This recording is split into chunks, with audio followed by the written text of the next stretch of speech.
nikuulizeni ndugu zangu, wewe uliye na miaka 60, kwa sababu tunao hapa kuna watu wana miaka 60, kwa athar ya Ibn Iyadh inatuambia wazi, wewe mwenye miaka 60, wewe ushatembea sana kumuelekea Allah, na palipobakia ni kidogo sana, yani hivi haraka haraka utafika kwa Allah subhanahu wa ta'ala.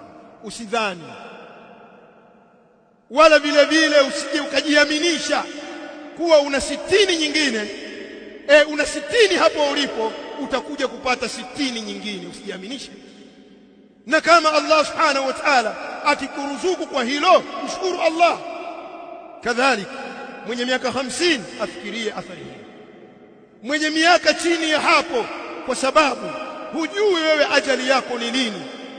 Kila mmoja ni shahidi, kila mmoja aambiwa kafa fulani, kusema inna lillah, kafa fulani inna lillah. Ndugu yangu katika imani, fahamu kwamba iko siku itakuja kuambiwa umekufa wewe au nimekufa mimi mzungumzaji, na watu watasema inna lillah.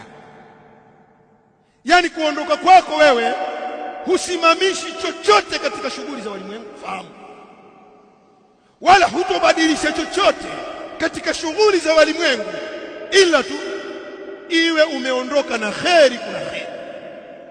Lakini leo warukaruka mwanadamu, wapambana, ukaisahau akhira yako, ukajitia ufahamu kwamba kuna kesho na leo, au leo na kesho, na kuna kuondoka.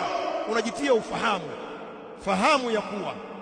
Fahamu ya kuwa ndugu yangu katika imani, wewe leo au kesho utaondoka tu, kama vile ambavyo wenzio wameondoka, na wewe pia utaondoka. Lakini ukiondoka hali ya kuwa hujautumia muda wako vile ipasavyo, ni hasara ulionayo.